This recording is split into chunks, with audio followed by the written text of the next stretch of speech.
아침에 법무부에서 보도자료 내셨더라고요. 9시 4분에. 법무부는 작년 국회 예산 심사 과정에서 대법원 판결 취지에 따라 증빙 자료를 성실히 제출하였다고 하셨습니다. 맞습니까? 의원님께서 잘 아시다시피 특활비 부분은 예. 모자라는 이게 부분이 있지만 특정 업무 경비는 제출할 수 있는 내용 다 네, 알겠습니다. 제출한 그렇게 주장하시니까 제가 이제 공개하겠습니다. 2021년 12월 자료입니다. 7월부터 12월까지 이런 식으로 제출했습니다. 금액만 나왔는데 이거는 뭐 특활비니까 그럴 수 있다라고 주장하시겠죠. 자, 이게 특경비 예산입니다. 23년 예산 466억 중 5억 8천만 원, 1.25% 제출하셨습니다. 여기에 대해서 성실하게 제출하셨습니까? 이거 제출했습니다. 1.25% 제출했습니다. 이 내역대로 100% 제출하셨으면 전 제출했다고 존중할 수 있습니다. 근데 1.25% 제출하셨습니다. 그 자료를 드리면서 다 설명을 하시지 않았나 싶어요. 아니요. 제출 안 하셨고요. 1.25% 제출하셨다는 말씀 드리고요. 여기에 또 자비를 지출하며 수사 및 형 집행 업무를 했다라고 했습니다. 검사와 수사관이. 자비 지출 내역 증빙하실 수 있습니까? 지금 자비 그러니까 법무부에 그 무슨 말씀인지는 아는데 예. 자비를 지출하셨어요? 현재 예. 대검에서 검찰에서 그 수사를 하고 있을 때에 그러니까 자비를 지출하시면 이거 증빙하실 수 있냐고요. 그러니까 제가 지금 질문드린 내용 요지를 아시잖아요. 제가 그 내용을 한 사람 어느 그러니까 정도까지 갖추고 있는지 이거를 모르겠습니다. 법무부가 보도 자료까지 하는 건 좀 그러니까 자비 제출하면서 하다못해 사석에서 너무 힘들었다 자비까지 썼다 이렇게 할 수는 있는데 이걸 법무부 보도 자료입니다. 그래서 제가 질문 드렸고요. 대전지검의 그 남재현 검사 아시죠? 예. 특수본에서 박성재 장관을 수사했던 검사인데 이분 29일 사의 표명하셨어요? 혹시 외압 행사하셨습니까?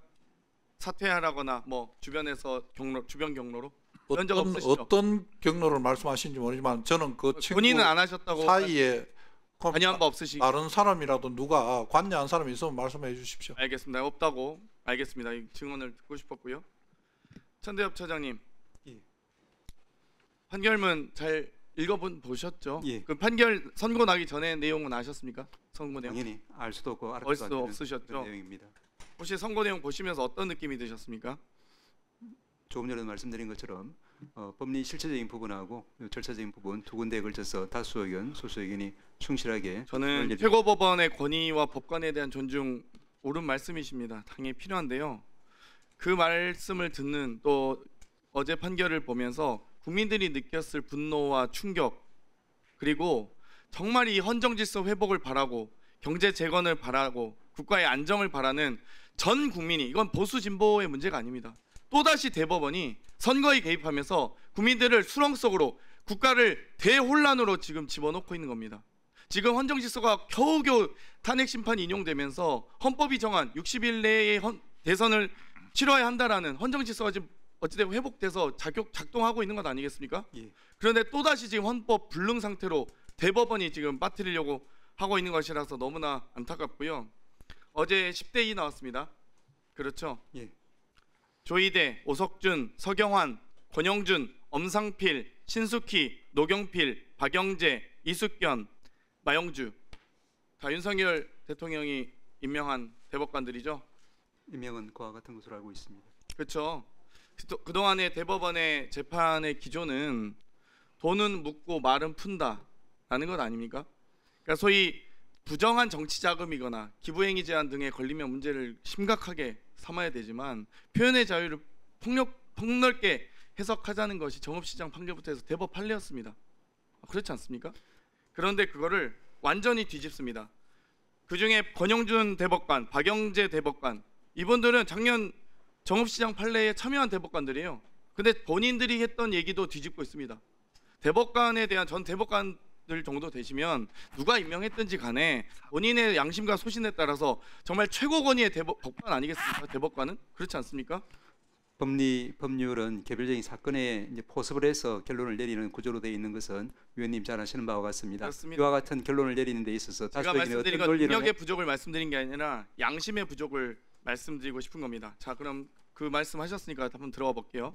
34일 만에 결과가 나온다는 건 정말 사람들이 이건 다 그러니까 불가능하다. 법관이든 법조계든 부끄럽다는 얘기를 많이 합니다. 정말로 한번 세상 천지 다 보십시오.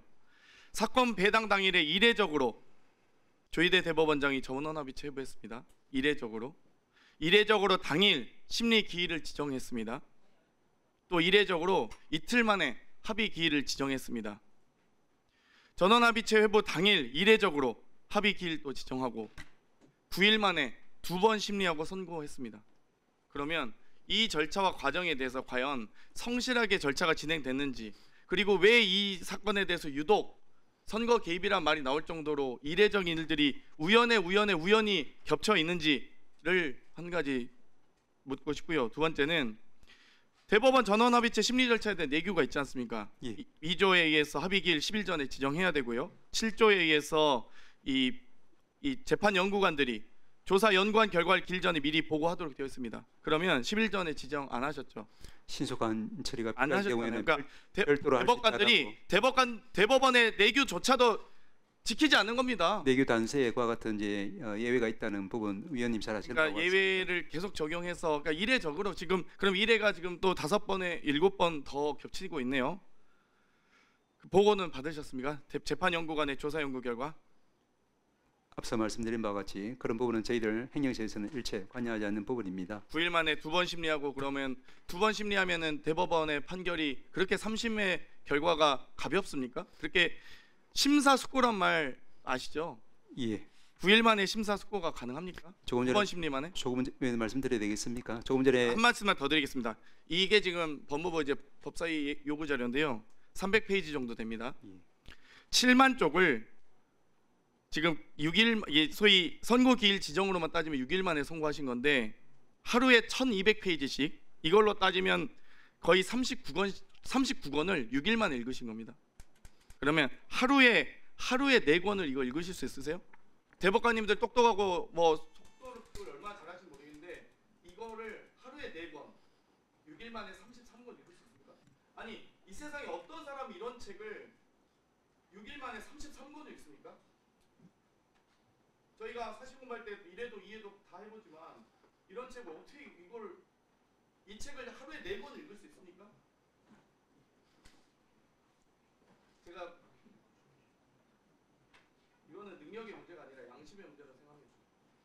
제가 질문 드린 거 말씀해 주십시오. 예규를 지켰는지 그리고 2번 자, 발언을 정리해 주세요. 이게 어떻게 이렇게 일어날 수 있는지 답변해 주십시오. 위원장님 답변. 네, 답변까지 듣겠습니다. 예, 지난번에도 말씀드린 것처럼 일단 내규 자체에 그런 신속한 처리가 필요하면은 그와 달리 정할 수 있다라고 되어 있는 부분이 있고 또 이제 지난번에 말씀드린 바와 같이 3월 26일 날 항소심 선고가 있고 27일 날 바로 상고가 제기되었고 그리고 나서 즉시 관리 배당이 됩니다. 그래서 이제 이 그때로부터 치면은 이제 34일 정도 이렇게 기간이 여유가 있는데 아까 조금 전에 말씀드린 바와 같이 이 다수 의견 보충 의견을 보면은 이 대법관님들께서 이제 이 접수되는 대로 지체 없이 제출 문서를 읽어보고 그 내용을 숙지했다라는 등등 충실하게 기록을 검토하고 판결을 내렸다라는 그런 판단이 여기 들어 있습니다. 그 구체적인 내용에 대해서는 제가 물론 당연히 알 수 없는 부분입니다만은 이와 같이 이제 여러 가지 이제 시간적인 경과라든지 또 이제 내규의 어떤 단수 조항이라든지 그리고 이제